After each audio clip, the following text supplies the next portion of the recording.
არის რეალობა სტიქიიდან 5 თვის შემდეგ გურიაში, ეს არის ოზურგეთი, სოფელი ნატანები, სადაც ანუ თვალნათლივ ჩანს, როგორ მიატოვეს ფაქტობრივად ღია ცის ქვეშ ადამიანები.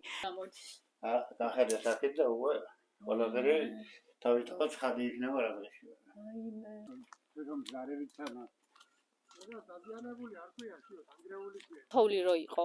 თებერვალში მაშინდელია, ზუსტად ჩამომენგრა მაშინ და ეს მერე ეგრევა. ეგრეოთ არის ხო, ჩამონგრეული სახე. ხო, ანუ მას დადეს ეს დასკვნა რა.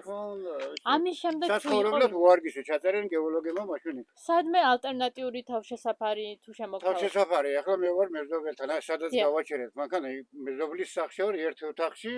აქედან რაც შევძელი გავიტანე, თითქმის ნახევარი გუტანელი მაქვს კიდე, იმიტომ რომ მე ვერავდივარ ზემოთ, ჩამონგრეული რომ მეშინია, რომ იქ რამე არ დამეცეს თავს. დრო სახლში იყავით თქვენს როცა მოხდა? იმ დილით, ზუსტად მეგობართან ვიყავი წასული, წინა დღით რომ სახლის დამთვალი მეშონა. და აი ცენტრში რო გადმოუხვიეთ ახლა თქვენი წრებულზე რო გადმოუხვიეთ, იქან რომ მოვიდა ეს ბიჭი, მე ამ გზას გზას ვაკეთებდი, ასენ ყველა თოვლი იყო. და უკვე ჩამონგრეული იყო ეს დილის 7 საათს. არეულეო ყველანაირად. და ჩამოწვინდა. გარეთებული მქონდა ყველაფერი ვითომ ახლა ჩემს გვერდზე ჩემი ხელითაა ყველაფერი. ეხლა ანუ ეს არის აი ძალიან დიდი უნამუსობა, იმიტომ რომ თავიდანვე ანუ 5 თვე რო გავიდა უკვე სახურავი მანც ხო შეიძლებოდა რომ მთელი სახლი არ მომსპარიყო. მთელი სახლი მოიწყო, მაგის გამო ფაქტობრივად ასე გამოდის. დახედა სახით და უკვე ყველაფერი თავისთავად ხადი იქნება რაღაცში. აი მე მეთოჩი.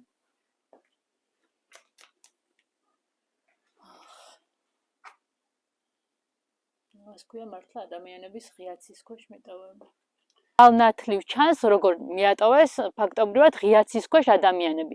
ცალკე ამბავი არის ის, რომ დროულად არაფერზე რეაგირება არ მოხდა ადგილზე და მეორე ამბავი ის არის, რომ ამ უყურადღებობის და უნიათობის გამო ფაქტობრივად მთელი საცხოვრებელი ნადგურდება და განადგურდა, რასაც ქვია. თი რეალობა რო არის და ამ დღეში რო არიან ადამიანები, ამ დროს ნატანებს ყავს მაჟორიტარი დეპუტატი საკრებულოში, რომელსაც არც ერთხელ არ უსაუბრია ადგილობრივების პრობლემებზე. ნატანებს ყავს მერის წარმომადგენელი და ამ მერის წარმომადგენელს 4 მოადგილე ყავს. 4 მოადგილე ყავს. რაში იღებენ ეს ადამიანები ფულს, თუ ასეთ პრობლემებზე არ მოხდა დროული რეაგირება. ანუ სტიქიიდან 5 თვის შემდეგაც გურიაში გვაქვს მძიმე სიტუაცია ოზურგეთის მუნიციპალიტეტში, არაერთი სახლი არის ამ მდგომარეობაში, რომლის ანუ აღდგენაც ფაქტობრივად შეუძლებელია თოვლის და სტიქიის და არაერთი წვიმის გადავლის შემდეგ, ფაქტობრივად სახლი არის დაზიანებული და სრულად ამორტიზირებული და დასაშლელია, მაგრამ ჩვენ დღეს ვიგებთ იმასაც, რომ